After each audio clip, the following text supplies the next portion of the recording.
How's everyone doing today? This is Chopping It Up Hardcore with Hal Capone. Discussion number 101. Today, my special guests are Mary and Justin from the amazing hardcore screamo band New Forms, based out of Boston, the Boston area. Amazing band. So fun to go see live. I can't wait to see what they have coming up. I'm going to grab you guys right now.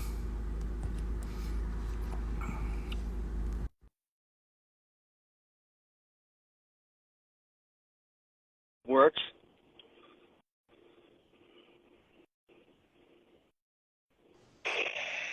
Hey, what's going on? Hello. Can you hear us? Yes. Can you hear me good? Yes. Yes. Perfect. I want to thank you for doing this, taking time out on a Sunday. Work schedule, all of us just trying to get time to talk about the things we love. So I appreciate it so much, and thank you for joining me today. No, thanks for having us.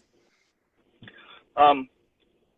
I just wanted to ask right off the bat, when are we going to hear some New Forms music that y'all recorded just a little while ago? How long do we have to wait for that?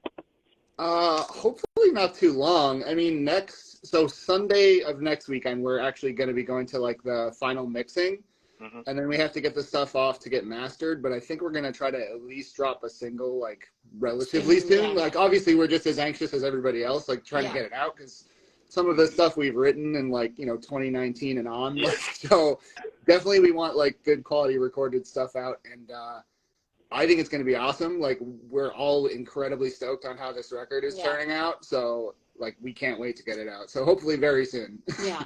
Nice. Yeah. Kind of like a non-answer, but it shouldn't be too much longer. Yeah. Are you going to try to get it out before the fest that y'all are going to be playing at? So I don't know. I'm not sure like how that'll work with the single. It would be ideal, but it just depends on when the masters come back and stuff. Like I know like probably physical media probably won't be till like late summer, like because we're gonna press a 12-inch, but I have no idea how long that turnaround is gonna be. Yeah. But definitely not the whole thing. I don't think before the fest, but it's only 3 weeks away. Yeah, so we're trying to get it out as quick as we can, but we're definitely anxious. Yeah. I can't wait to hear it. Seriously, seeing y'all live is just so much fun, and I always say I always like throw props to New Forms all the time when I do these talks. Just if anybody's looking for new bands to listen to, I was lucky enough to record y'all twice, and it'll be more than that for sure coming up. But I'm just super excited to listen to the new music. So thank you so much. Congrats on it. We're really excited. We want everyone to hear it. Yeah. I think it's a lot more fun too. Like when you go see a band and you like their songs, you're like, oh, this is cool. But then when you actually have the reference of the record and the songs, it's like so much more fun. Yeah, definitely. Justin, I wanted to ask how New Forms began. I know lineup changes have happened throughout the years and stuff like that. But I was just wondering how it began and how it kind of went on to the lineup change that it is now. New Form literally started because I posted something on Reddit, or Chris posted something on Reddit that we were like looking for band members. Like I specifically remember posting something about like, oh, I'm looking to start a band that sounds like Majority Rule, because that's like one of my favorite bands of all time. We obviously don't sound anything like Majority Rule, but so it was like that, or like me responding to Chris talking about like he had some people that played music, and we like started talking on Reddit, and then I went up there when he was like living at his parents' place, and we was like practicing in his basement, and it was like a lot of fun, and we kind of hit it off. It's interesting because like we bring such different styles of music to the table, but somehow can like manage to like work them together and come out with the stuff that we do, which is awesome. Like I don't think I've played with people that are like into like such like unique genres of things. You know what I mean? Like So it's literally it started from Reddit and then kind of started growing, and then we put out that EP, and then our singer like wasn't able to like continue doing it, and like for years like Mary and I had talked about doing something because she's always been like a huge fan of like punk DIY stuff and wanted to like be in a band. So like I asked the guys, I was like, oh, like I know Mary really wants to try, like what do you think? And they gave her a shot, and here we are. And then like so probably maybe like a few months ago, like November or so, So I met Jake a few times, like here and there, and we met like kind of officially at this like I don't know what it's called, but it's this thing that this dude Cody does where it's like a big vendors like market for like different folks around Boston, like record labels and artists and things like that. And we met there and kind of hit it off. He was like a really great dude, and I know he was in some really good bands. And I was like, hey, like, do you maybe want to play second guitar and New Forms? Because he comes to all the shows and stuff. And he was like, yes, absolutely, like, which was awesome. And he's an absolutely amazing guitarist, and he really adds a lot of like texture and layers to the stuff that I'm writing. Because sometimes like some of the riffs that I write are like very simple, and he fills in those spaces like really well. Like, and that's something I'm super excited about on the record, because like we already really liked a lot of the songs, but the stuff that he's added to it is just like beautiful, amazing. Like it's like really, really well rounded. So yeah, that's kind of where we're at now, member wise and stuff. Yeah. I was you know, pleasantly surprised when I saw Jake playing guitar, because the last time he wasn't playing, when I saw y'all play with Halak and Nova Oscura. So like I was like, whoa, and it sounded a lot fuller too. So I mean, just like a great sound now, and like I said, I can't wait to hear the new music and see where you guys go with the band and stuff like that. I know work-wise and stuff like that is tough. Have y'all talked about touring at all? I know you're going to ZBR Fest and this is Emo Violence, which is fairly close. But have you talked about touring? I know work is tough and getting off work, and if you have jobs that can let you go on tour. Have you talked about that or thought about that at all? Yeah, I think our like concern was definitely just trying to like get everything recorded and out. And then obviously, yes, our goal is like we would all love to do some sort of touring. I own my own business, so I can take time off, which is fortunate. But I think, yeah, hopefully at some point in the summer or fall, definitely something, especially with the music coming out around that time, like the actual LP. Yeah, we talked a little bit to like Masonera too about maybe doing like a weekender with them or something. Like we love that band. So that would be a lot of fun. I think ideally it will be like a couple weekenders here and there. I mean, I would love to do like a week, but again, it's about like work and things like that. And also like transportation, like none of us own a van. All of our cars are relatively small, so we have to work that out logistically, but I would love to do it for sure. Yeah. And I know Mary, with you being a stylist and stuff, my wife's a stylist. Yeah. So it's kind of, I ask only because like you don't get vacation pay. You like you lose out on whatever time you take off, which sucks. Exactly. And that's why I kind of ask that. Yeah, rent still has to be paid whether or not I'm working or not. I try and like plan ahead for that anyways, like knowing with whatever I owe in rent, like knowing like I try and plan out to have some time to be able to take off. Which is nice. And now being able to like, I don't think I ever could have been in the band if I was still working for someone else, just because it's like pretty demanding schedules, impossible to get weekends off. So I feel really fortunate. I feel like everything kind of worked out exactly as it should. And now being able to actually take certain time off in order to do stuff for the band, which is really important to me. Yeah. No, you always wanted to be in a band. Justin was saying. Yeah. This is your first band, correct? My first band, yes, it's my first band. Yeah, years ago we had talked about like trying to start something. We just didn't know what. And then Justin had found like the Boys from New Forms, and I was like, all right, whatever, like the time will come around. And yeah, it was like right before the pandemic when I actually joined, and then we didn't play for a while, and it was more or less just a couple practices before that. Yeah. And then, like I grew up like going to, it was really hard. That was really tough because we had 2 or 3 practices and then the pandemic happened and it was like everything paused. Literally we had like 2 or 3 and then it was like, all right, see you guys in a year. And, but yeah, I like grew up going to shows and I love music. I love all music. So it was definitely something that was always, interested me at least. Yeah. Yeah, and your first live show that you performed, was it, did you have anxiety? I mean, were you ready? Yeah, well, it was like, we've been we like started practicing in like that June again, or May maybe of whatever year that was, 2021. And then they were like, in 10 weeks we're playing a show with Nova Oscura. So I was like, oh, great. That's a big deal. Wonderful. There's no pressure for this at all. So yeah, I mean, I definitely always get a little bit nervous beforehand, but like, I'm so comfortable with everyone in the band. We practice like weekly. Everyone's awesome. Like, so it's a nice feeling. I feel like once we start, it's very much like a very comforting community, like our own small little group we have. And it definitely makes me feel very, very comfortable. That's awesome. Yeah. I was asking about is there any labels that are currently like talking to you about putting out the record that y'all are coming out with soon, or are you kind of doing it independent, like on your own? I think potentially ZBR. I know we've talked to them before, and they put out a second pressing of our like EP, like the tape. Yeah. So Chris kind of talks to them more Yeah. than I do about any of that. So I think that that's potentially what might be happening, but I don't know for sure. Yeah. Yeah. Nice. Yeah. Me and Justin have known each other now for, I mean, it's close to going on 20 years. Yeah. I think the first time I met you was at John's house in the basement when She Died Real Pretty played, and the Great Redneck Hope played in that basement. I think that was the first time I met you because I was wearing it's a weird memory that I remember this, but I had like a hoodie on that had patches all over it, and I had like a Page 99 patch and like a bunch of other patches, and you were like, "Oh, that's a cool patch," like, and then we just started talking, and that's kind of how like me and you kind of got together. Do you remember that? I do. That sounds exactly like me.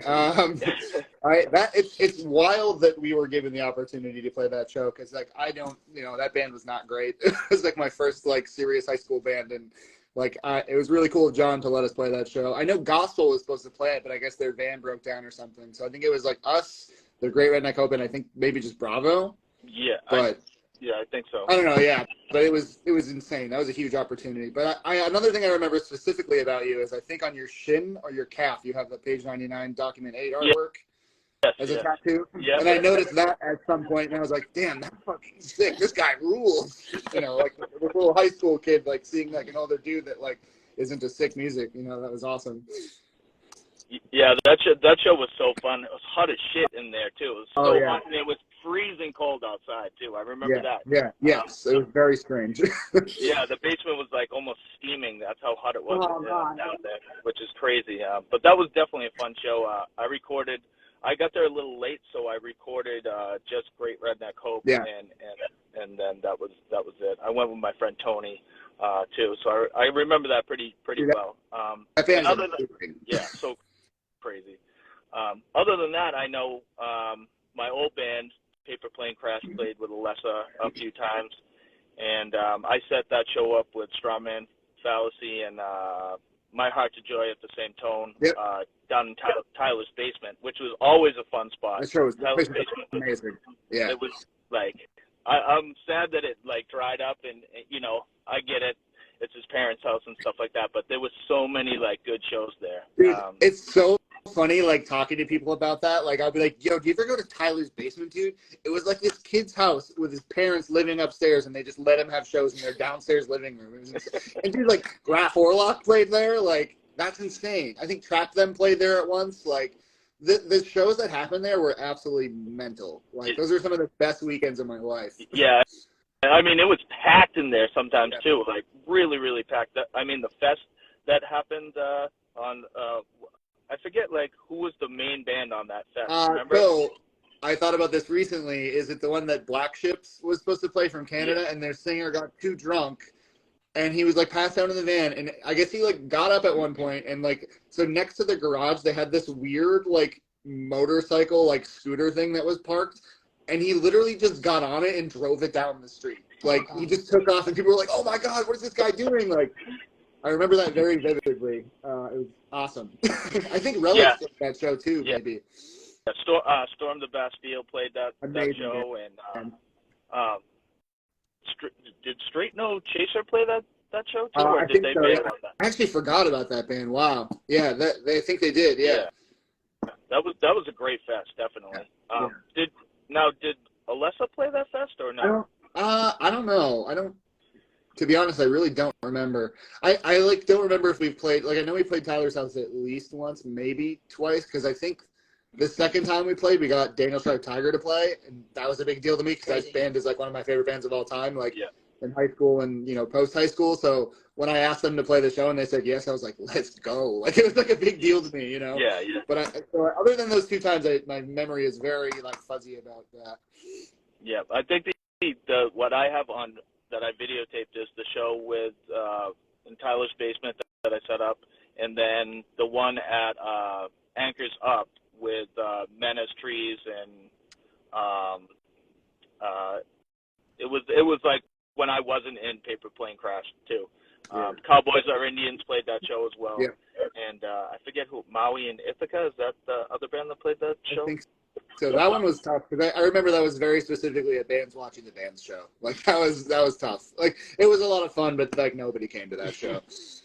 Which is like I feel like a lot of my time in Alessa, I was like not really great at promoting stuff that we were doing because I just felt like it was like corny to do that, which is like so stupid because like how are people going to hear your band or see your band if you're not promoting it? You know, like it was very dumb. But like I think that was probably part of it. Like we weren't great at promoting stuff, and you know, I don't know. I think that was the only show I ever played at Anchor's Up also, which was kind of a weird spot for like a screamo show to happen because it's more like hardcore bands play there. Yeah, true. I think that's really the only screamo show I ever went to at Anchor's Up. Yeah, like you right? said, it was mostly hardcore, like, you know, moshy type of hardcore stuff or old school stuff.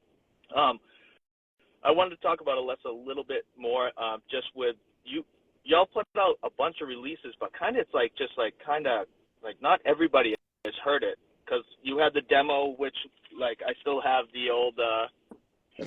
So awesome. This was all blurry for some reason because it's so old, but I still have the demo CDR and then the 7-inch that came out, and you did a split 7-inch, and then what was the Scummer tape that's almost like a discography of the band? Yeah. I never knew that actually came out. So that's super, super weird. Like, so we put out, like you have those things there, and then the 7-inch, and then the split, and then we were recording stuff and had plans to do more, but like, I think like I moved away and Bob was like moving to Japan. Like a lot of weird stuff happened, and like we had like 5 songs that were basically unreleased that we recorded at Dead Air. And I think the goal maybe would have been like another split or 2 or something like that. And it just like never really came to fruition. And because everybody moved away and we kind of split up, like, and we didn't have any plans to release stuff, it was like, I don't know, I just put together this tape that I called Scummer 2010 that was supposed to be like basically just everything, you know, like, which is weird. It's weird to put out a discography tape without like knowing for sure like the finality of the band. I think it was just the idea of like, let's get stuff out there like now. Like when I was at See Dad Real Pretty in high school, like we recorded in our like singer's computer room at his parents' house with the fucking like stick mic, you know what I mean? Oh, like, yeah. But like we would put it on MySpace like immediately because we wanted people to hear our new music, which is so crazy. But yeah. So I think that tape was like kind of the same idea, and I think there was a record from Germany called Kriesel that wanted to put it out, and they were supposed to send us like 25 copies or something. And the guy said they got lost in the mail, and like back then technology wasn't as great in terms of like being able to track mail from home and stuff like that. Yeah. So I don't know if he like sent them or he didn't, or like if he did they got lost or whatever, you know. So years and years went by, and I like somehow like came across them on the internet and like bought a couple and gave them to each of the band members. So like I have one now in my possession. I think Andrew and Keith have them. Bob might have them. Like I had just enough for everybody. But yeah, so like that stuff is like totally unreleased. It would be cool to put out some kind of like official discography, but like, you know, that band is like the last thing on my mind these days. Yeah, and I don't think anybody else cares that much either. Like if somebody cared and wanted to do it, I'd be like, sure, let's like figure it out. But you know, but yeah, so there's like 5 tracks that I think they're all on Spotify. They're just not like officially on any release other than that tape. Yeah. So the stuff that got recorded is on Spotify that didn't get released, like the songs you're working on. I'm pretty sure. I mean, I can look right now. If you have other questions while I pull it up. Well, I'll actually ask Mary. Usually, I always ask this question first and foremost is, what were you listening to when you were younger, and then what kind of transitioned you into listening to punk and hardcore and screamo stuff? Sure.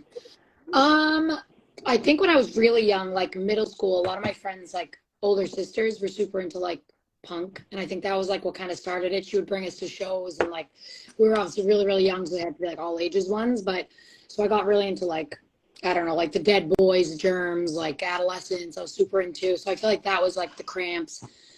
My like main middle school, I also loved like AFI and like Blink-182 and like that kind of music. And I feel like high school kind of shifted. I got more into like hardcore a little bit more. Like I loved like 7 Seconds and Gorilla Biscuits, and like kind of, I definitely like am into kind of everything.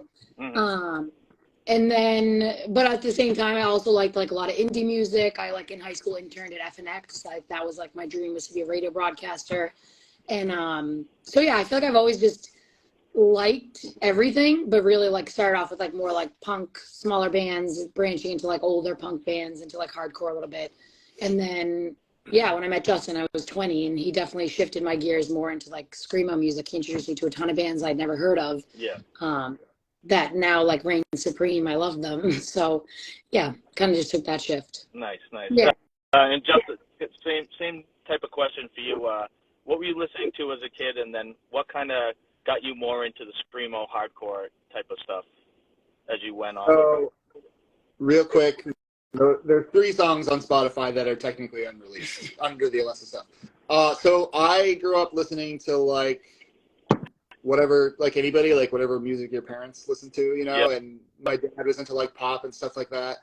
And then I would say like the first CD I bought with my own money was the Mortal Kombat Annihilation soundtrack, which had like Rammstein on it and like KMFDM and like all that shit. And then like around the same time, Du Hast came out and was on MTV. And like I always say this because like Rammstein is still hugely important to me. Like I fucking love that band. Yeah. But so like that was the first kind of, so that was like heavier stuff that I was listening to when I was like younger, and I didn't really think about it then. And then like 5th grade, I heard like Freak on a Leash by Korn for the first time, and that like blew me away. And for probably like, you know, all of middle school into like freshman year, I was into like, you know, like Korn, Slipknot, and just like new metal shit. I still love the first couple Slipknot records. I really can't get back into Korn at all.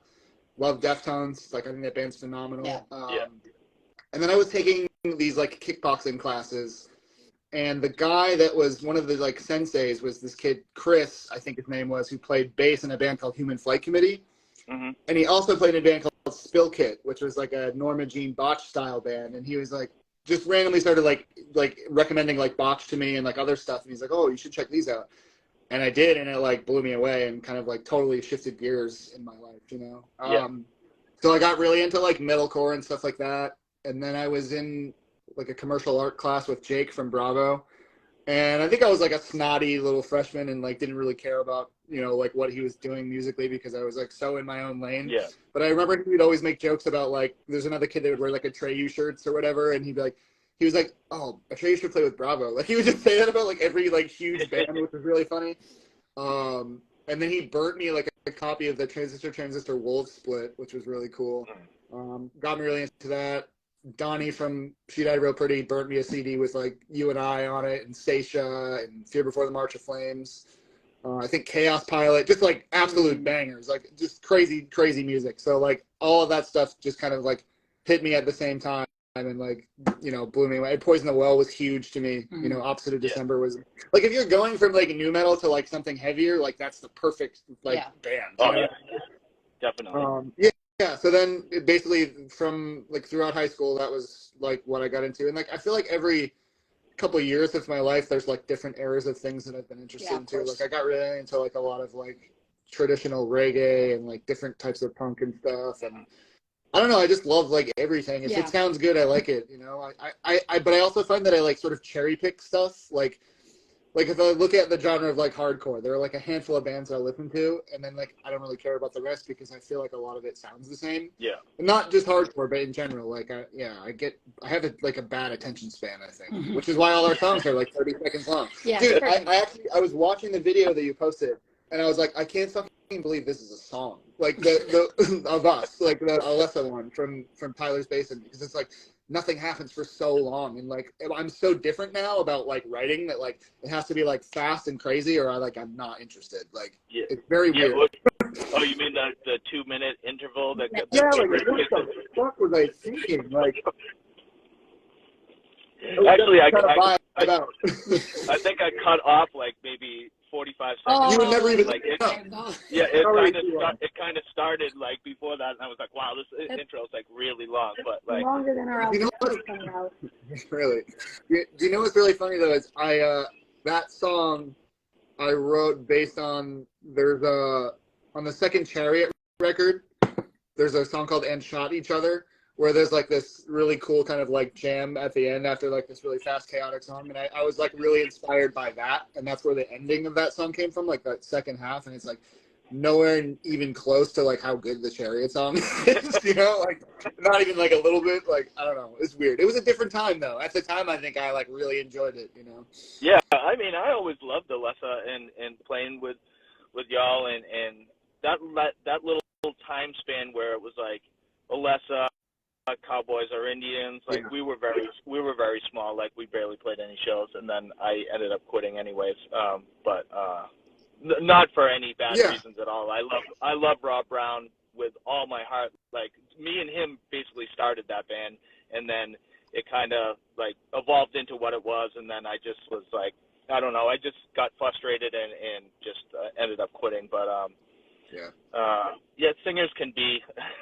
I don't mean to say anything, Mary, about singers, but like I'm very like, I don't know. I don't want to practice, 100 times if I have my part down. You know what I mean? If the music's not there and there's still people messing up on parts, it's like I don't want to sit there and scream for 100 songs. Sure. You know what I mean? So it's just like, I guess I was fickle back then and kind of like an asshole. Partly, I mean, High School Sweethearts was kind of the same thing. It was just like, for me personally, it was like I could only, I want to go there, do the set, maybe do it one more time, but I don't want to sit there and like do it over and over and over again. You know what I mean? I guess that's kind of pompous of me, but I mean that was just me being a singer. You know what I mean? But it's like, I also think like your job isn't easier. It's just different, right? Like I have to practice all the fucking time, constantly. She doesn't have to practice as much as long as she knows the songs. You know, she writes the songs, she knows the lyrics. Like, why kill yourself when we're the ones that need to tighten up? You know what I mean? Yeah. Sure. Personally, I don't know. Yeah. Just saying. While I was saying, I mean, my band members kind of would almost take it to heart that I was like, oh, sure. All right, like I was like, all right, 45 minutes passed, like I'm like out, and they'd be like all pissed off that I'm like not. Like, they feel like you weren't in it as much or something. Yeah. It was kind of weird. I mean, like, for me, I was in bands for like 10 years, and they didn't really go anywhere. And I played a bunch of amazing shows with a bunch of amazing bands, but it was a fun time, And my time was up when, like I said, I love Rob Brown, and I would love to, do something with him. I love Rob Brown. Such a great guy. I remember the first time I met Rob Brown, I was like, how is anybody this chill? Like, this is like the nicest guy I've ever met in my life. And he's like really funny and just like a sweetheart. Yeah, definitely. I wish he was still like doing like music, honestly. But I mean, I know he just had a second child and stuff like that. So he did, yeah, he's got his hands full right now. So that's fair. Yeah. Going on about like shows and stuff like that. What do y'all have coming up for shows? I know the fest are those the next things coming up, or do you have any other shows coming up? Next thing is Chicago, and that's the first weekend in May, and then the following weekend is This Is Emo Violence in Providence, and then I think right now the only next thing we have is sometime in June. I don't know the date. I think we have an early June show, and then like a late June show in like New Hampshire. Possibly. Oh yeah. I think we got asked to play with like Wilsey X in New Hampshire at some point. I'm not sure if that's concrete, but June 7th maybe is our next like Boston date that we have scheduled, and then the end of June we'll be playing New Hampshire at World's End. World's End. That's in Manchester, right? Yeah. That's a really cool spot. Yeah, it's really awesome. I'm excited to play there. I haven't played there yet. And who's playing that show with you? We should. That's a great question. I have no idea. I don't know. No, I really have no idea. Not off the top of my head. No, y'all had a show in New Hampshire that got canceled. What happened to that show? Was it weather? Was it just? Oh yeah. That yeah, I guess they got slammed. We got nothing. It was crazy. It just rained here. Yeah. But I guess in Manchester they're really aggressive about like parking bans and stuff. So they got buried in snow, and then also we wouldn't have anywhere to park to bring our gear in and stuff. And then people that came to the show wouldn't be able to. It was a whole nightmare. Yeah. That would have been awesome though, because Fed Ash was supposed to play that. Yeah. And that band is fucking insane. Yeah.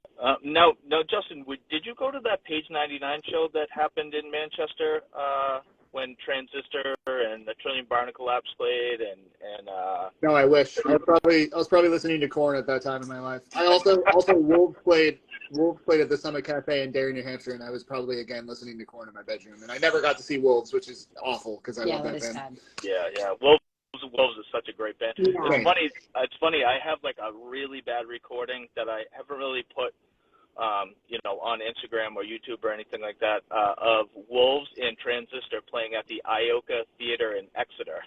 Wow. so weird because they're up on that like high stage and everybody was like kind of down, like, so it was almost like looking up at like almost like an opera performance. Yeah. Like, you know what I mean? It was very, very strange. It was almost like roped off too, and it was such a strange show. We played a show like that in a theater in Concord, New Hampshire, and it was like we just put our tabs on the stage and played on the floor. But it was like us, Storm the Bastille, and I think like the Combine, which was like this old hardcore band from I think Gabe from Host was in that band, the Combine. Yeah. But that's like a weird environment, like a theater of seats. Yeah. So strange. It was so strange.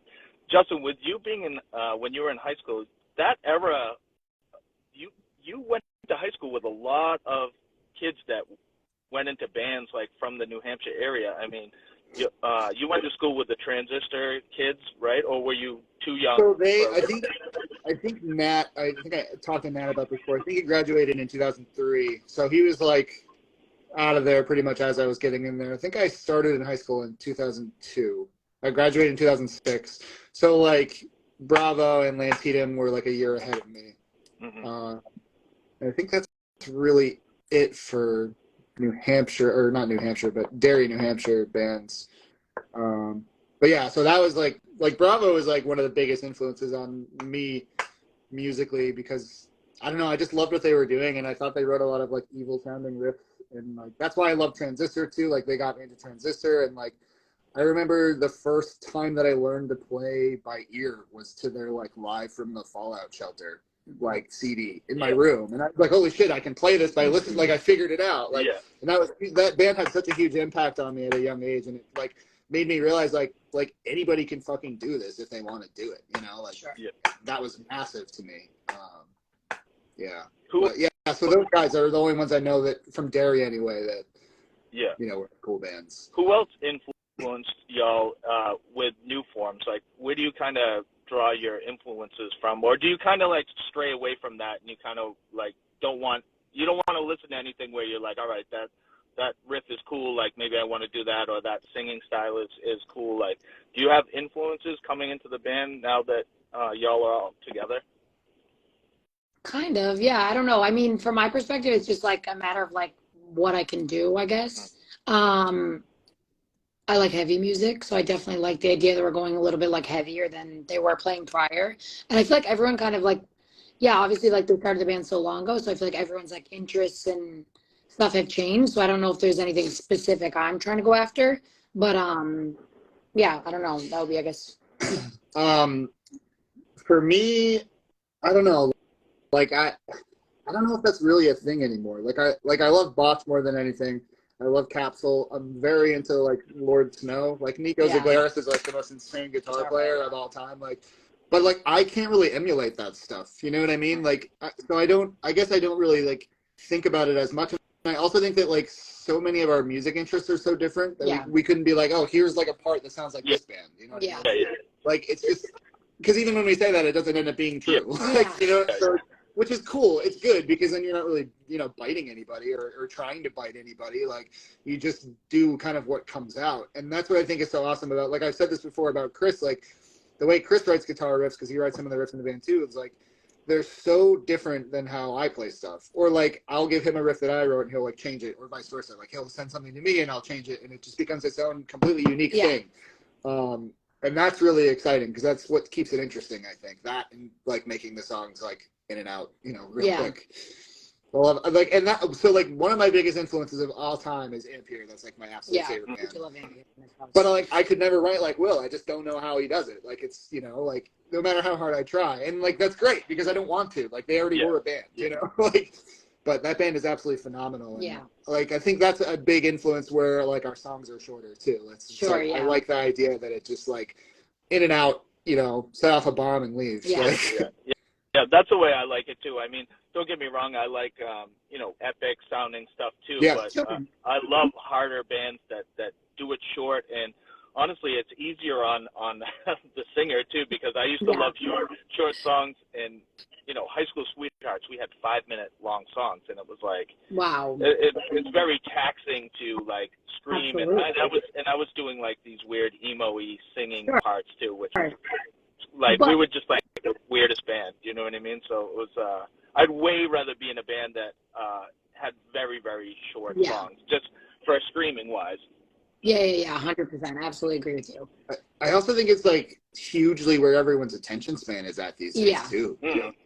Nobody can keep focus on anything, myself included. Like, so I think it's easier to leave an impression on somebody in 12 to 14 minutes than it is to put on a 30-minute set, because if you get into like 2 minutes and you're like, I don't care for this at all, you still got 28 minutes to go. Yeah. But like if we're in there, it's like, hey, we'll be out of the way quick, check this out, and that's it. Like, I wanted to ask about all ages shows too. I have a daughter that's 13. I also have a daughter that's 11. Yeah. And my oldest daughter, not that she like is into hardcore screamo at all. She's not like, she listens to a bunch of different stuff, but she doesn't really listen to hardcore.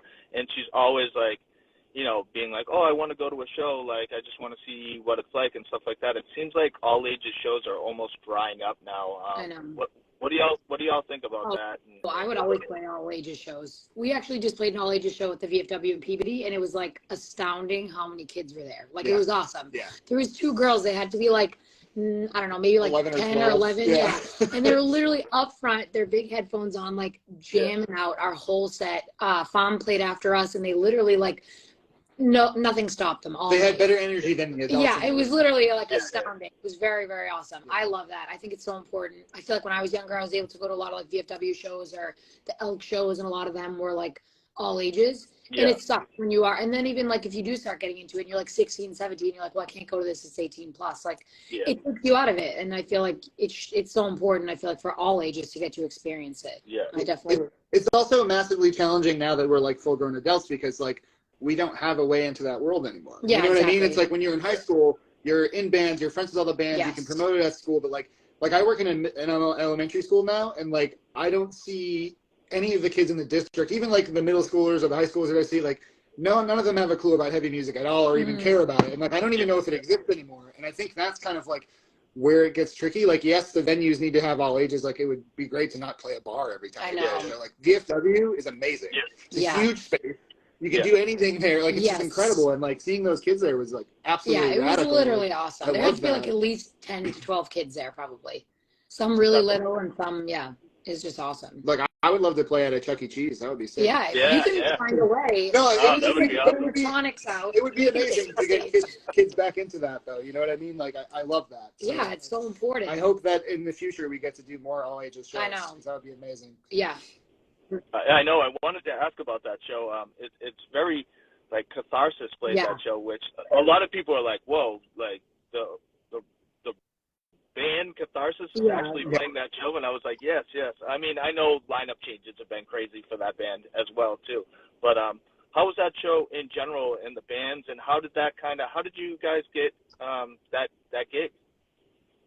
Yeah, that was amazing. How did we get it? Oh, Nice Shows put it on, and that's Allie, right? Yeah. Yeah, so Allie had asked, so she's actually in Cape Crush with Jake and Jake's other band. They just dropped a new EP. Yeah, and they said they knew like FOM was coming. This was like a handful of months ago. She had reached out. Initially, I think we were supposed to play at Paul's Place in Beverly, which we've played before. It's a really awesome house venue. Yeah. And then I think the extent of the show just started growing so much that they knew they needed a bigger venue. So we had been asked like right off the bat, pretty early on. Jake had asked us if we were interested in playing. And then it just kind of tumbled into Catharsis was also playing, Broken Record was playing, Promising End was playing. Promising End, it was awesome. It was a great lineup. It was a huge opportunity. Yeah. We're super grateful that they asked us to do it. Yeah. It was definitely one of the most awesome shows we played in a while. Also, I can't say enough about the space. Like, just having so much room, like playing O'Brien's and stuff, there's like a little baby stage, and, you can't really move around a lot. Yeah. It's just cool having the whole fucking, like, room in the VFW to just film out. Yeah. But like, those the people that run No Nice shows are awesome. Yeah. And that dude Paul at Paul's Place, like his basement venue was like one of the best shows we played in a long time. Incredible. Like I felt like I was like, in my early 20s playing a basement again. Like the turnout was great. We played with Massanera at that show. Yeah. Cape Crush played that show. Yeah. This dude Tyler's band, This Body Is All I Have in This World, played it. It was awesome. Yeah. It's just a great. It like really feels like the Oh Nice folks are like really making it feel like that like DIY community that I've been longing for years. Yeah. You know, like it's been so long since we've had like a tight knit community, and everybody's really nice and helpful, and it's just it's really fun. The VFW, I was gonna say like those shows and all ages shows are very important. Back then when I was young, like real young, I don't know if you know a place called the Channel in Boston. It was a huge nightclub, like I've heard of it. ginormous nightclub, and Aerosmith played there before, and like all these big bands. I mean, Bad Brains, Minor Threat played there, and every Saturday and Sunday they had matinee shows, and that's kind of how I got into hardcore. Is like it was all ages. Which is funny because it always started at like noon or 1 o'clock. It wasn't like night shows where kind of like the all ages shows kind of start like 6, 7 o'clock now. Yeah. But back then it was like noon, and then it would just be like 5 huge bands almost every Saturday and Sunday, and that's kind of how I got into hardcore. And it was more of like the Boston straight edge, like Sam Blackchurch isn't straight edge, but like Slapshot was like a big thing back then, and Wrecking Crew, which they're not straight edge, but they were like big back then. And then I saw all these other bands like Gorilla Biscuits there. I saw Sick of It All there. I saw Biohazard there. When I was really young, I think I was like 14, 15, 16, like in that frame. And those were some of the like funnest shows. And I wish like some matinees would happen now so that younger kids could get involved. But like you said, Justin, it's hard. Like, do young kids even listen to screamo and hardcore anymore? Like that's the thing.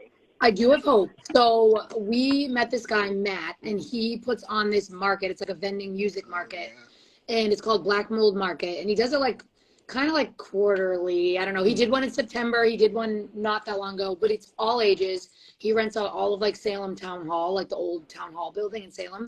And you have like Escuela Grind. They're playing the next one too. They're playing the next one too, yeah. But it's all ages. So he's like vendors, people selling stuff. Like I think like Death Wish does a booth, like a bunch of other artists do booths. And then he has bands play. And even there was one in September.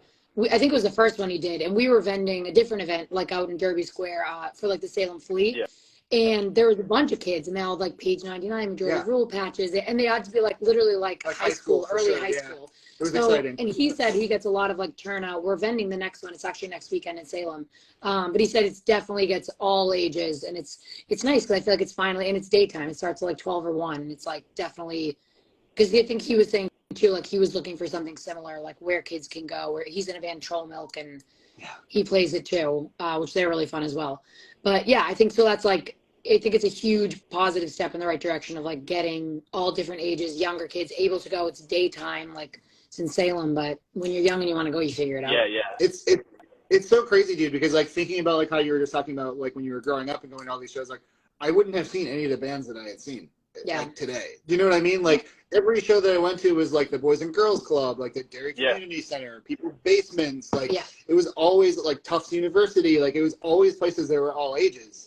And like now I feel like every show we play is like, is a bar, you know? And so it's like I wouldn't have seen so many bands because I wouldn't have been old enough to get in. Exactly. Like, so that sucks, you know? It would be cool to kind of like drum that up again. Yeah, absolutely. Now do you think it's because these like Boys and Girls Club and VFWs are scared because of like the unknown of like hardcore music? I know like back then it was way easier to rent a hall and stuff. I set up shows all the time. There was like a spot called Exit 23 in Haverhill that I set up a bunch of shows there, which was like that guy ran that on his own. But I'm just saying like the VFWs and the Boys and Girls Club and the YMCAs and is it people like afraid, do you think, of like I don't know. those kind of shows? I honestly, man, I don't know because I haven't asked, but I genuinely feel like it's this whole process, right? So it's like, okay, let's say you want to do that. So you have to start asking places, right?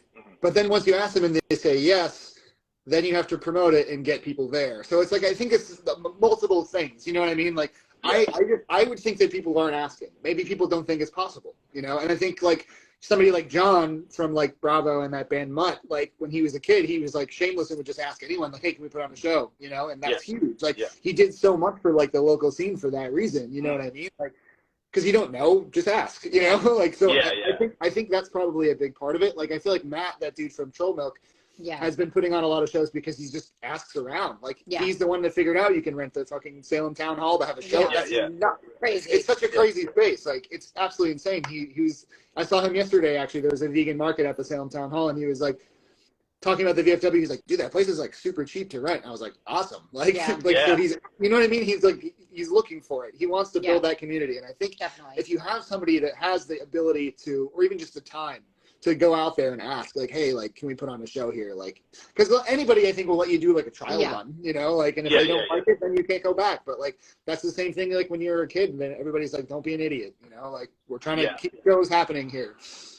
Like Democracy Center still has shows, and I didn't even know that because it's been so long I've been over there. Like, I think that the day of the flyers, like the physical paper flyers, are a thing of the past now. It's like if you're not on Instagram or Facebook or Twitter or whatever, you're not going to know about any shows, which is kind of sad because I love, like, you know, going to Kinko's or like at my work and just doing like 100 copies and going to Newbury Comics, which is not really cool anymore. But like I like pin them up. I pin them up everywhere, you know, and that thing is kind of... Matt does do that, He If you go to like any restaurant in Salem, you're going to see anywhere there's a board, there's a flyer. So it's exactly what you're saying, though. Like, you have to cover all those bases, I think, for it to work. And I think he's doing that really well.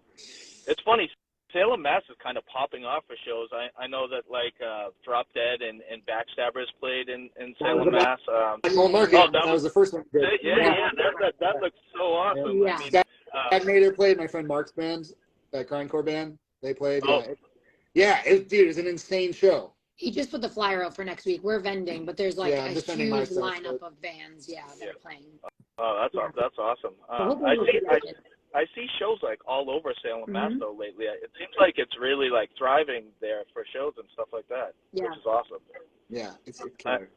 And shout out to John from Bravo, just for, like you said, doing shows back then, kind of keeping it alive. I know Boston and like the surrounding area was kind of drying up for screamo and hardcore shows, and then he kind of took the helm in New Hampshire, and you know, Totally Awesome Fests were like really, really rad fests, and just shout out to him. And the last show that I set up was actually at a Kingston VFW in Kingston, New Hampshire. It was Sinaloa, Bravo played, La Antium played, who else played? Was that Bravo's last show? Or was that a different one? No, Bravo's last show was... That was that was the Sandown Town Hall, which me and Rob's band opened that show. And then it was like Transistor, La Antium, They and the Children played that show. So sick. And Furnace was supposed to play, but they bailed on that show. But that was the last Bravo show. It was in Sandown Town Hall, which had great shows too, which is so weird because it's such a small, like, nowhere town, and literally that town hall has probably had 10 great shows. I mean, the Red Chord played there. You know, it's just like crazy shows there. Wow. So. Derek had a lot of good shows at his place too. Land Before Time at his mom's house in Chester. Yeah. Derek and Lampeter had, like, I think DSC played there, and it was funny. At the time they were like having somebody follow them around, like a film crew for like actually they put it out like last year finally, but it was like somebody's college project. And it was kind of cool. But no kidding. We got asked to play that show, which was huge because again DST was huge to me. So that was really neat. But yeah, he always had some good shows there. It is always cool when people's parents are like willing to let them do that. Like my mom wouldn't even let us practice in the garage. You know, it's like, she's like, I don't like that screaming shit. I'm like, okay, cool, thanks. I know the practice spots are. I feel like not a lot of people get to play in their house. It's always you have to pay for a practice space now, or at least like when older like people definitely have to. Do you see a lot of younger bands coming out, or no? It's more like older people in bands now. Because I don't really see like back in the day. It was like a lot of teenagers playing in hardcore bands. Like you said, Spill Kit was kind of like, those guys were young when Spill Kit played. Do you know one of the kids in Spill Kit played in Vatnet Viscar. Do you know that band? I know of them. I've never heard them. I think that dude Seamus plays in that band, right? Who plays drums in My Fictions? I He might not. I don't know. I know the guitar player and the singer of that. Like the first edition of that, not when they kind of tried to go like commercialized. You know, the last thing that they put out was like really commercialized, but the first like releases were really like odd black metalish. You know what I mean? Cool. And it was really good. Shit, I can't think of the guitar player's name though.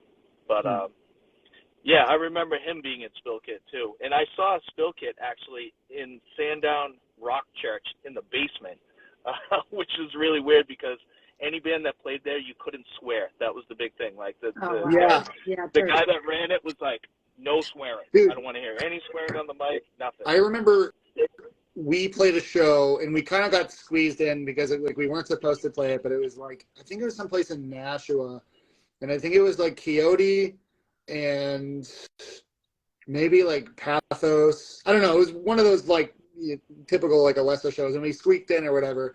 And I remember Confidant played, which was Keith and Andrew's like emo band.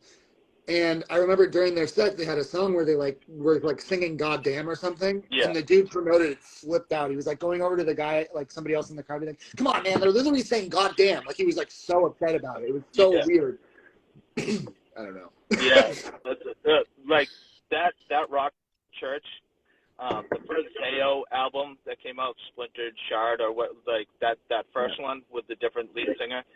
That singer was the pastor at Rock Church like years and years and years ago, and lived in Sandown, which was so crazy to me. And I think he might have had a part of those shows that were going on like way back then, which is so wild. He doesn't live in Sandown anymore, but it was like a thing that the first Zayo singer was like the pastor at the Rock Church in Sandown.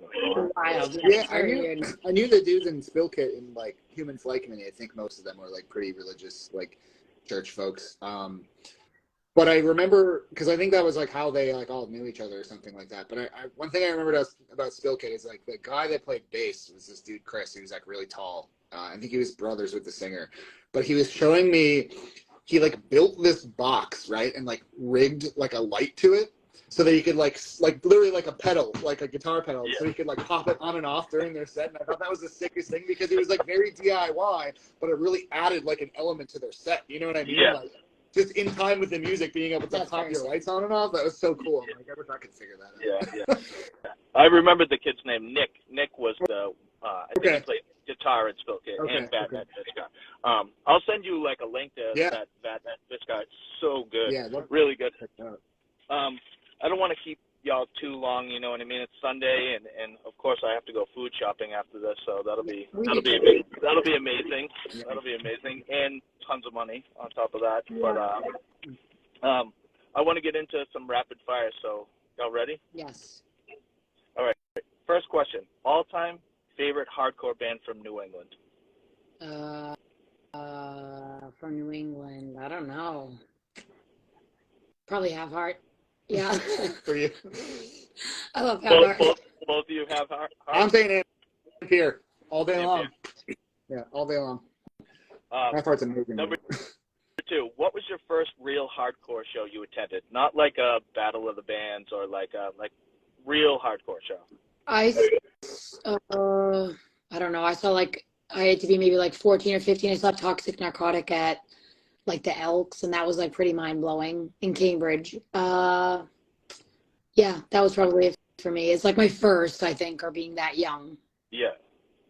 For me, probably one of the first shows that I went to was there's a band that was like pre-Bravo that had, I know Rob Skelly was in it, and I think Paul DeRochers, who was the original Bravo singer, they had this band called Disgracia, and I saw them at this really weird spot in Derry, New Hampshire that I never saw a show at again. So I would say probably that for me. That was really early high school. Yeah. It wasn't that like little coffee place in Derry, was it? Did you go to a show at that like little coffee place it was like the Summit Cafe next to Cumbies? Yeah. Yeah, I saw like pop punk bands play there when I was younger, like this band Permanent Holiday that actually Derek from Lantinen played in for a minute, which is pretty funny. I saw them there a couple times, but then it turned into like now it's like a Cash for Gold place, Yeah. which is funny. I would drive by there and remember, but like that's the thing. Wolves and Transistor played there the night that I was listening to Korn in my bedroom, and I'm like, Yeah, that's crazy. Yeah, yeah. That's such Yeah. a bummer. Yeah. But, yeah, no, it was like further down, like if you go down like Crystal Ave, like where there's like tattoo and piercing places, it was like some weird little hole in the wall building that I think was like in between spaces, Wow. Yeah, like it was like a shop, and then it was getting turned into something else. It was pretty much empty, and it was like in really rough shape, but somehow a show happened there.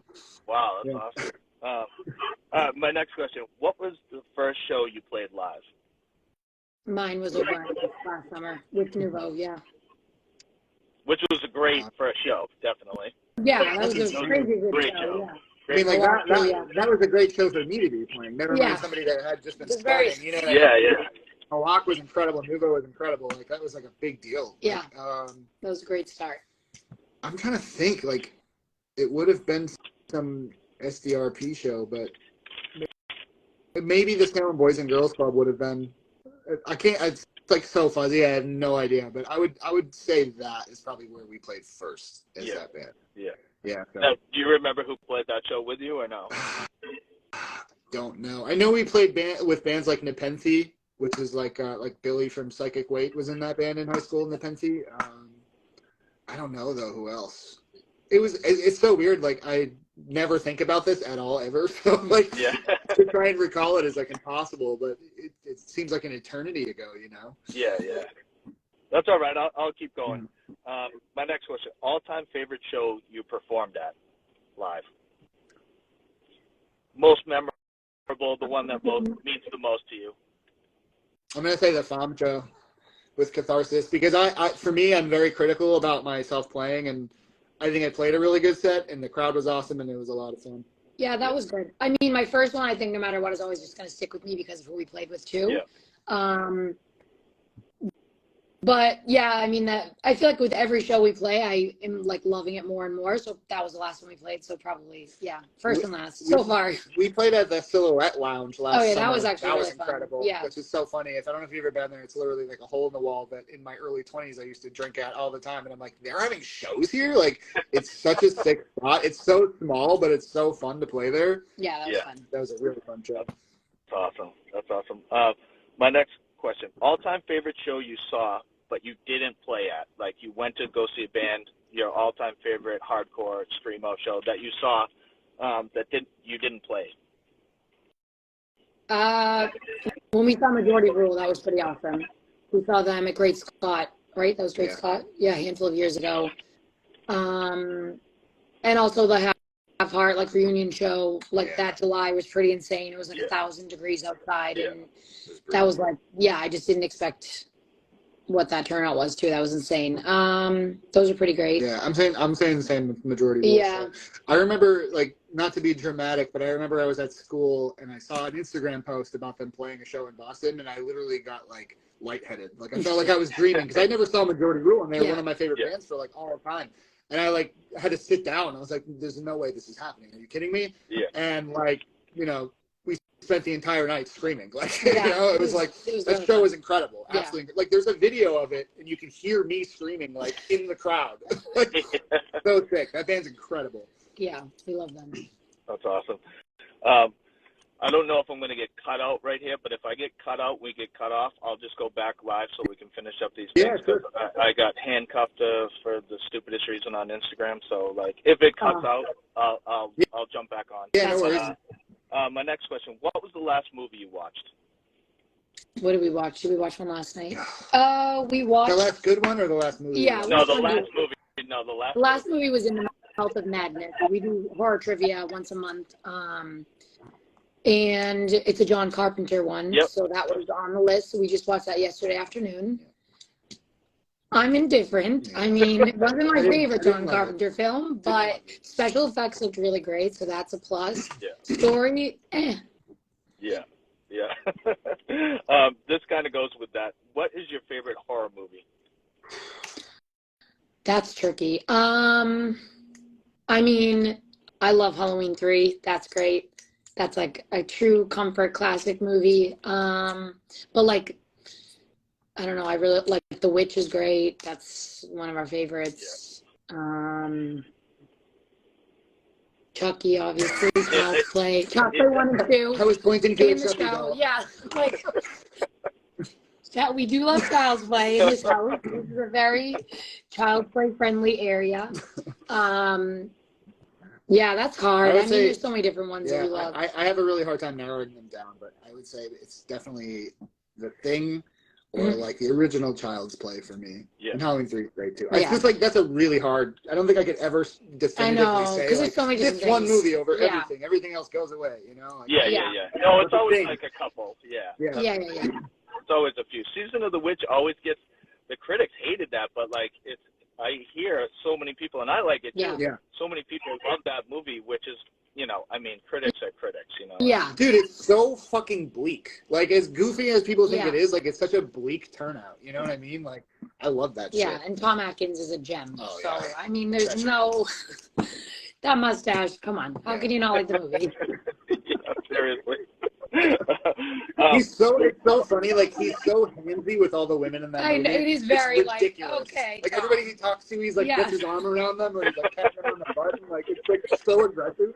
Yeah, this movie was definitely made, like, in the 80s or whatever it was, late 70s, yeah. That's so funny. I actually, now I'm going to have to go back and see how handy he is, because I haven't seen the movie in a while. My next question. I'm like a big 90s hip-hop boom bap fan. I always ask this. If you've been listening to hip-hop lately, what have you been listening to?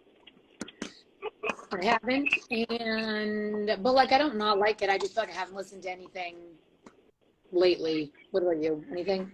I haven't listened to anything super lately. I'm not like huge into a lot of hip hop. I like Run the Jewels a lot. I like Flo Milli. I like Doja Cat, or like a Hot Pink Doja Cat. I liked whatever Flo Milli's last record was. I liked that a lot. I feel like I like weird stuff. Like, I don't know other than that.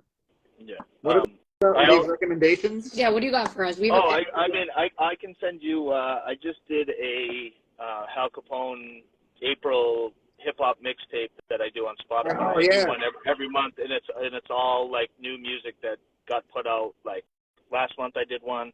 I was doing it a while ago, and I stopped doing it, and then March I did one, and in April I'm like putting music together. But there's like 25 songs on there, but it's not like, it's more of the 90s style, that's what I like jazzy beats, and like not like the the trappish type of new stuff. It's more old school, but it's brand new music from. That's awesome. Yeah, send it over. All right, that would be up my alley. Yeah, definitely.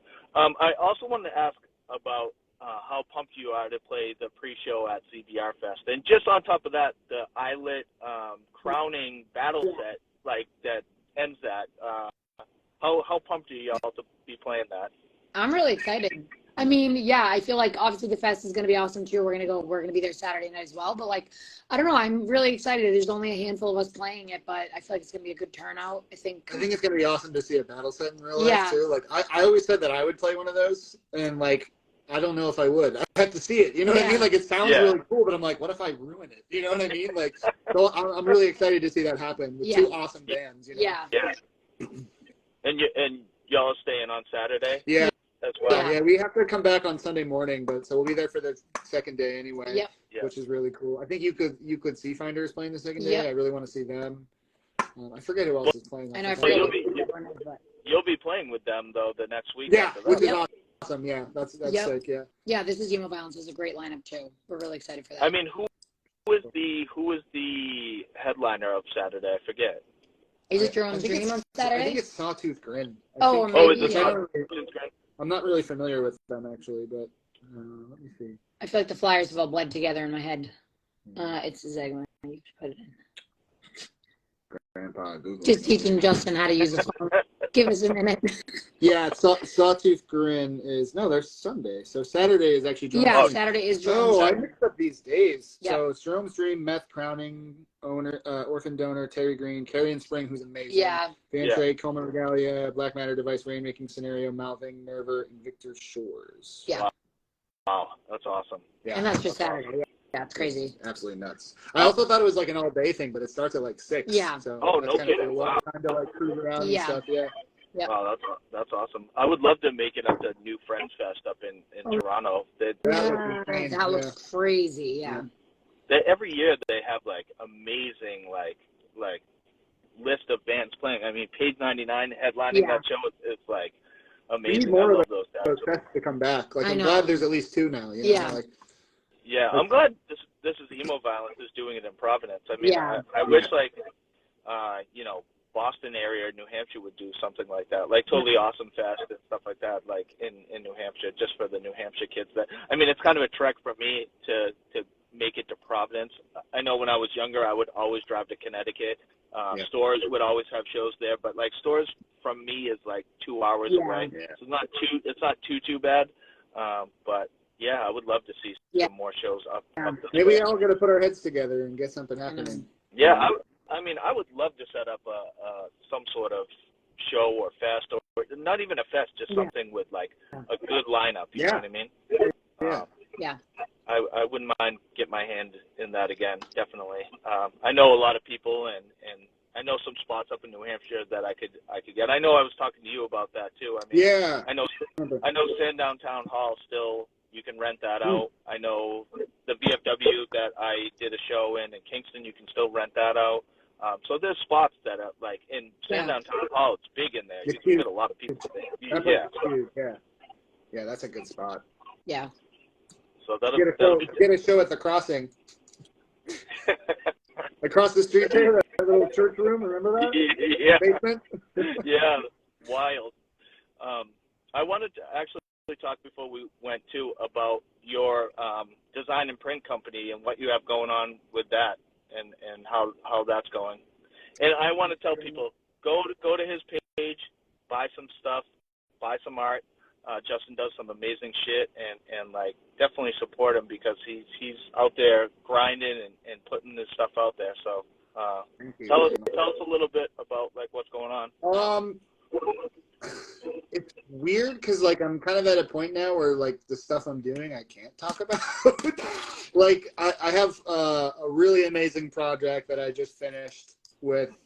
I'll say that it's somebody from a band that really influenced me in my younger years. That's like a complete honor that came to me for a project. That's a huge deal. I can briefly say I'm working on a game with some folks, like a tabletop game. Can't really talk much about it other than that. Always doing stuff with Nocturne in Salem, my friend's store. You know, I design a lot of shirts for them. Got to start working on the LP, get that artwork going. Kind of hit a wall for a little while, so I'm going to use this week to try to jam that out. Yeah, I don't know, man. Like, I'm always drawing something, you know? It's funny, this dude, Garrett Zima, who lives out in Wisconsin, he runs a haunt there.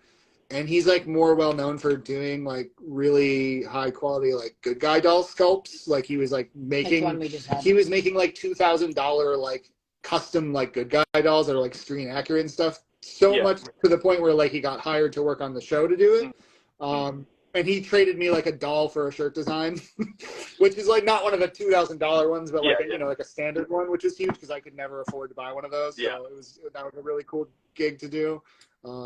I love doing like anything horror, you know, like that's awesome, you know. Yeah, I don't know if other than stuff I can't talk about. I've got markets coming up. Yeah, I'm doing one in Providence on Friday. I'm doing the Black Mold Market, which you should follow that page. You know, anybody that's listening or Hal, you know, like that's really cool. That's the dude Matt who puts on like a lot of Salem stuff. Yeah, so the all ages. That's gonna be a blast. Like really good bands are playing and it's cool vendors. Like it's a really good community event. You know what I mean? For people that like heavy and like dark shit. You know, so that's gonna be awesome. I did a slipcover for this Australian slasher from the 80s called Nightmares, which was a huge project for me. Like that's a dream. You know. Yeah. Yeah, so I don't know, just plugging away, trying to do what I can, getting ready for October pretty soon. You know, that's going to be insane. So yeah. Salem, Mass is always crazy. Like even before October. My wife is originally from Salem, Mass, so I'm pretty, you know, I go down there quite a bit too. Salem, Mass is you know, very fun place, but on Halloween it gets like a little crazy and hectic. Yeah. I mean, especially with the traffic and stuff like that. So Yeah. I know I don't have to tell you that. Oh, it's great for us because we get there at like 7 in the morning and we leave at like 9. Midnight, So yeah, like we miss nice. all the traffic. Like Yeah. so it's kind of like you set up your own little camp and you're there all day. We get food and do runs for coffee and it's really good. And I just love having conversations with people. Like I would take vending in person over like online sales any day of the week because I just want to talk to people that like the same Yeah. shit I do. You know? Yeah, definitely. Oh, another thing that's coming out soon that I can't really say too much about, but I did a 7-inch cover for a Bridge 9 band. That'll be out in a little bit. So that's cool. Nice. Yeah.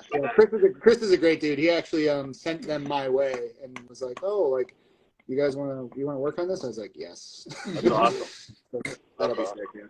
Now, did you get botch tickets? Fuck Of yes, course, I did. immediately Yeah. as soon as they're on sale. Dude, I cannot wait for that. Yeah. Bro, we were putting out feelers like, can we play this show? I don't care if Yeah. we open and have 2 minutes to play. Like, I just want to be in the same room, you know? So I can't wait for that. That's going to be like a highlight of my year. That and actually seeing Paramore. I bought tickets for the fucking Boston Calling Day just to see Paramore because I've never seen them and I like that band a lot. So that'll be really cool. Yeah. My only gripe with the bot show is like I just don't like the venue that much. Is it- I mean, Roadrunner. Where? Or is it Roadrunner? Oh, I think it's Roadrunner. Yeah, which is Okay. like I'm not like the, it is what it is. I mean, It's a weird spot. I feel you. yeah. Yeah. I like, who did we see there recently? I National? saw Idols there. Yeah. Was the National there? Yeah. Like, I think, like, so a lot of those shows, like, I'm sort of, like, more comfortable in the back now. Yeah, like, yeah. You know what I mean? Like, not like I'm afraid of being in the front, but, like, I would rather just have my space against the railing and just, like, Yeah. and the layout of the railings and stuff there is kind of weird, and it's always, like, minorly aggressive, like, trying to defend your spot, you know? Like, which is weird, but it's easier to just stand in the crowd, I think, than that, but I don't know. It is kind of a strange layout, and it seems like there's no cell reception at all, which is tricky because if you like get split up or something, and that's a pain in the ass, like trying to find each other. Like I remember Chris went to the National show that we were at, and we didn't see each other the whole time because we couldn't text each other. Like never saw them. It's funny. I was the Jerome Stream show that's coming up at Middle East or Sonia or wherever it is. Oh, yeah. Sinaloa's playing that show as well, and I forget who there's like one other band. I forget. Oh, Elizabeth Color Wheel is playing that show as well. Amazing. Yeah, so awesome. Insane. But I was talking, sent Jeff a message because it's only 3 bands on that thing so far, and I sent Jeff from Jerome Stream a message about new forms, and I was like, Yeah. oh, like, Come on. I was like, you got to get these guys on the open up the show or whatever. I go, there's only 3 bands I know, like a 4th band could get on this easily, and he was like, oh, I would love to. He's like, but Gray Skull Booking is the one who does it, so try to get in touch with him. Yeah. So like. I've been trying to get in touch with him just to try and pump you guys. So like that was in the kind of the back, the secret. Yeah. Thanks. I was trying to do really the appreciate Really that. so sweet. That's really kind of That's you. awesome. I'm actually so excited to see Sinaloa again. I brought tickets to that Have a Nice Life show that they're playing, I think, with There Were Wires, right? Mhm. Yep. Yeah. It's so sick. Like, I feel like the last time I saw Sinaloa was like Tyler's Basement, you know? Yeah. Those guys are great. I love that band. Yeah. And great guys too. Oh, wicked nice. Yeah. Like super nice guys, as well as There Were Wires. Like I'm pumped to. I'm not going to that show, but I'm pumped that they're playing again. And I love Jamie and Jeb so much. Like they're just like great guys. Yeah, so we're excited. I want to know what it's going to take to get They and the Children to play more. Yeah, they played that like one show, like what, a year ago or something? I forget. It was like one of those reunion tours and they played one of the shows. Yeah, didn't they play the Jerome Stream show when they did that like 2019 thing? Wasn't that? Yeah, I just remember seeing them pop up and I was like, God damn it, I would love to see this band again. Yeah, I think Corrode played that show. Will's other band. Shout out to Jesse from Corrode. I bought my science head off of him, my guitar head, and it's the best guitar head I've ever owned. Changed our lives. No kidding. So sick. He's a great dude. All right. Well, I don't want to keep you any longer. I want to thank you so much for doing this. It's been a long time. I was harassing you for years to do this, and it finally happened. Now that we have like some good news, like to talk about the new record and shows and stuff like that. So it was perfect timing. I'm kind of glad that you waited. Although I was harassing you for years to get on here Oh, with we me appreciate because it. I'm just bad at talking about myself, and I feel like when we didn't know when the record was coming out and all that, it was like I don't know what I'm gonna say. Yeah, but it'll be out soon.